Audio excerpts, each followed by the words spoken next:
வணக்கம் நேயர்களே. தஞ்சாவூர் சமையல் சந்தோஷினி. வாங்க கடலையை போட்டு இது நல்லா அவிச்சு வச்சுருக்கேங்க. கடலையை உரித்து பச்சை கடலையை உரித்து அவிச்சு வச்சுருக்கேன் லைட்டாக உப்பு போட்டு. வாங்க இப்போ கடலை குழம்பு எப்படி வைக்கிறதுன்னு பார்க்கலாம். அடுப்பை ஆன் பண்ணி கடாய் போட்டிருக்கேங்க. ஆயில் ஊற்றிருக்கேன், நல்லெண்ணெய் ஊற்றிருக்கேன். வாங்க வெந்தயம் போட்டுடலாம். இந்த மெத்தடில் வச்சு பாருங்கள், சூப்பராக இருக்குங்க. வெந்தயம் போட்டாச்சு, கடுகு போட்டாச்சு, உளுத்தம்பருப்பு, ஜீரகம்,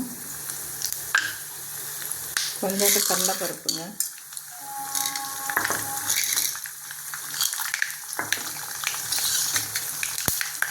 நீங்கள் இந்த மெத்தடில் வச்சு பாருங்கள், சூப்பராக இருக்கும் புளிக்குழம்பு.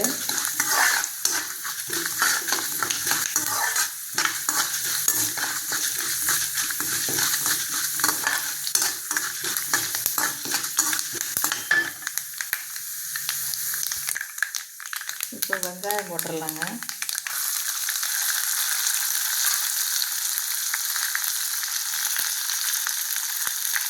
கருவேப்பிலை போட்டுடலாம். தக்காளி ஃப்ரிட்ஜில் ரொம்ப நாள் வைக்கிறதுனால வேக மாட்டாங்க, அதனால் வேக வச்சு வச்சுருக்காங்க. தக்காளி வெங்காயம் வேக வச்சு வச்சுருக்காங்க. அரைச்சி கூட ஊற்றிக்கலாம். நாங்கள் இப்போ வாழைக்காய், கத்திரிக்காய், முருங்கைக்காய் போட்டிருக்காங்க. இதையும் நம்ம இதில் போட்டு வதக்கிடணும் நல்லா.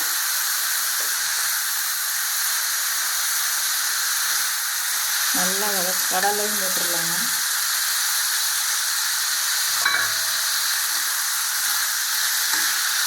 இப்போ இது நல்லா வதங்கட்டு கொஞ்சம். அதுக்குள்ள நம்ம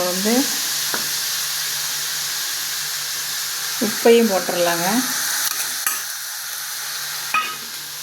நம்ம கொஞ்சம் தேங்காய், கொஞ்சம் வெங்காயம், கொஞ்சம் பூண்டு, இதை நம்ம நேவாக அரைச்சிட்டு வந்துடலாம். வாங்க இப்போ நல்லா வதக்கிச்சுங்க. புளி ஊற்றிடலாம். குழம்புக்கு தேவையான அளவு புளி ஊற்றியாச்சுங்க. இப்போ நம்ம தேங்காய், வெங்காயம், பூண்டு இதை அரைச்சிட்டு வந்தாச்சு. அதையும் ஊற்றிடலாம். மிளகாத்தூள் போட்டுடலாங்க.